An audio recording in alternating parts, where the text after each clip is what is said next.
Hola, zaragocistas. Primera victoria de la temporada en Santo Domingo, en un campo que siempre es complicado, porque es un equipo de los que no suele dar bien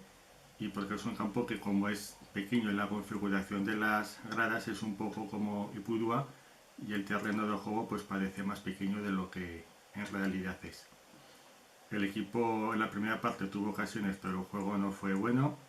La configuración del medio campo, pues jugadores del mismo perfil: Petrovic, Guadas, Zapater. Y en la segunda parte los cambios fueron muy buenos, porque cambiaron la cara al equipo y se pasó a jugar de una manera mucho más dinámica y con mayor rapidez, con las incorporaciones de Bada, de Nano Mesa, que a ver si me caía la impresión que tenía de que no iba a aportar mucho, y Borja Sainz, pues dotaron de una cara distinta al equipo. También me gustó que con el empate pues no se conformó, sino que se fue a por la victoria,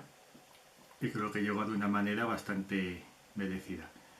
Pero como suelo decir en otras ocasiones, siendo importante esta victoria para quitar un poco fantasma hasta la temporada pasada, y que hay un ambiente demasiado negativo, para mí lo principal esta semana es la inacción del club también, con la cacicada, con el agravio que continúan perpetrando la Liga de Fútbol Profesional, la Federación Española de Fútbol, a la que se ha sumado el Consejo Superior de Deportes, que, a petición mismamente de la Liga, la que no ha movido un dedo por el Zaragoza para que estas dos jornadas pudiera contar con Francho Francés y Azón, sí que lo ha hecho con los internacionales de Primera División, los sudamericanos, para pedir al Consejo Superior de Deportes, que eso lo ha concedido, el mismo Consejo Superior de Deportes que se declaró incompetente cuando el caso de los playoffs de hace 2 temporadas. A lo mejor no es que se declare incompetente, sino que está lleno de incompetentes, que es una cosa bastante diferente. Sí que ha concedido aplazar la jornada a esos dos partidos, el Sevilla-Barcelona y el Villarreal-Alavés, por este motivo. A mí me parece poner sal en la herida del Zaragoza, que ha tenido que jugar estas dos jornadas en 3 jugadores, y hay aquí un agravio en varios sentidos. Primero,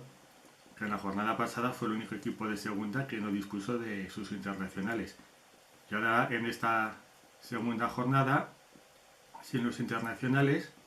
pues ves que en primera división hay un tratamiento diferente, y no solo se para la liga con los parones internacionales, sino que si hay, con este calendario tan sobrecargado, partidos en Sudamérica, pues sí que se aplazan los partidos bajo el pretexto que suena al recochineo de no adulterar la competición. Dicen adulterar la competición los que permitieron que el Real Zaragoza jugara sin su máximo goleador en los playoffs hace 2 temporadas. Los que han permitido que el Real Zaragoza juegue sin sus 3 internacionales por 2 jornadas, y, como he comentado, siendo el único equipo de la categoría que perdió a sus internacionales en esa jornada pasada. Por lo tanto, creo que aquí el club vuelve a tener motivos de sobra para salir, lanzar un comunicado público y criticar esta circunstancia, y defender de una vez los intereses del club. Porque aquí además prefiero una analogía con el tratamiento que tiene Aragón en el conjunto del Estado. Muchas veces decimos, es que esto solo dan a Estado la autonomía, o tiene más financiación porque tiene más peso económico, político, demográfico en cuanto a número de escaños en el Congreso, y por eso al Real Zaragoza le pasa exactamente igual bajo mi punto de vista. Estamos en Aragón y parece pues que se puede hacer aquí lo que quieran, que no pasa nada, y encima hay algunos, los que nos dirigen, que son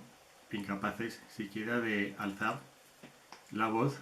y, al menos, ya que te han perjudicado, dejar constancia pública y defender a tu afición, que está molesta con esta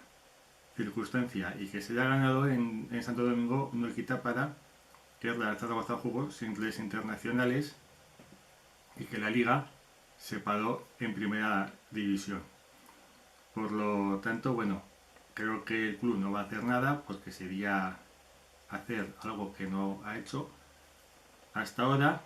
pero esperemos que para el futuro estas circunstancias pues no se vuelvan a repetir. Oiga, bueno,